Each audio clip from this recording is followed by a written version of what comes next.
The Emerging from the Earth chapter states, "At that time the Bodhisattvas and Mahasattvas, who had gathered from the lands of the other directions, greater in number than the sands of 8 Ganges rivers, stood up in the midst of the great assembly, pressed their palms together, bowed in obeisance, and said to the Buddha, 'World-honored one, if you will permit us, in the age after the Buddha has entered extinction, to diligently and earnestly protect, embrace, read, recite, copy, and offer alms to this sutra in the Saha world, we will preach it widely throughout this land.' At that time the Buddha said to the Bodhisattvas and Mahasattvas, 'Leave off, good men. There is no need for you to protect and embrace this sutra.' This statement totally contradicts the Buddha's exhortations in the preceding 5 chapters from the teacher of the law to the peaceful practices. In the latter part of the Treasure Tower chapter is the passage, quote, "In a loud voice, he, Shakyamuni Buddha, addressed all the 4 kinds of believers, saying, 'Who is capable of broadly preaching the Lotus Sutra of the wonderful law in the Saha world?' Medicine King and the other great bodhisattvas, Brahmas, Shakra, the gods of the sun and moon, and the 4 heavenly kings would have followed Shakyamuni's command before anything else, even if no other Buddha had supported his exhortations. But many treasures Buddha and the Buddhas from throughout the 10 directions came to this world to exhort them to propagate the sutra after Shakyamuni's passing. Thus, hearing the Buddha's solemn appeal, the bodhisattvas all pledged, saying, 'We care nothing for our bodies or lives,' for they desired solely to fulfill the Buddha's will. In the Emerging from the Earth chapter, however, the Buddha suddenly reversed himself and forbade all the bodhisattvas, more numerous than the sands of 8 Ganges rivers, from propagating the sutra in this world. We therefore face what appears to be an insoluble contradiction, one that is beyond ordinary understanding.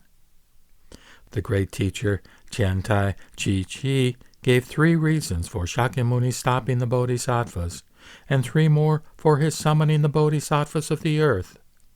Essentially, the great bodhisattvas taught by the Buddha in his transient status, and the great bodhisattvas who gathered from the other worlds were not qualified to inherit the lifespan chapter that reveals the eternal Buddha's inner truth. At the dawn of the latter day, evil people who slander the correct teaching would fill the land, so Shakyamuni Buddha rejected the pledge of these bodhisattvas and instead summoned the multitude of great bodhisattvas from beneath the earth. He entrusted them with the 5 characters of Myoho Renge Kyo, the heart of the lifespan chapter for the enlightenment of all beings in the land of Jambudvipa. The bodhisattvas taught by the Buddha in this transient status were also unqualified because they had not been the disciples of Shakyamuni Buddha since the time he had first set his mind on and attained enlightenment in the remote past. The great teacher Tiantai states, quote, "The Buddha said of the bodhisattvas of the earth, 'These are my disciples, destined to propagate my law.' Miao Lo says, quote, 'The children propagate the law of the fathers, and this benefits the world,' close quote. The supplement to the words and phrases of the Lotus Sutra states, quote, 'The law embodied therein in the Lotus Sutra is the law that was realized countless kalpas in the past, and therefore it was entrusted to persons who had been the Buddha's disciples from countless kalpas in the past,' close quote. In the Emerging from the Earth chapter, Bodhisattva Maitreya questions Sakyamuni Buddha as follows.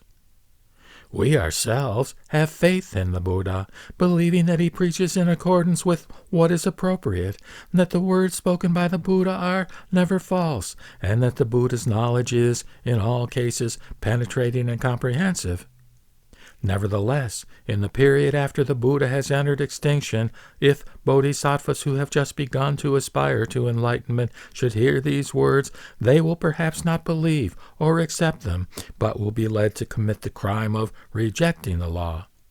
Therefore, world-honored one, we beg you to explain, so we may put aside our doubts, and so that in future ages, when good men hear of this matter, they will not entertain doubts. Here, Bodhisattva Maitreya was imploring the Buddha to preach the lifespan chapter for those to come after his passing. The lifespan chapter states, "Some are completely out of their minds, while others are not. Those children who have not lost their senses can see that this is good medicine, outstanding in both color and fragrance, so they take it immediately and are completely cured of their sickness." Close quote.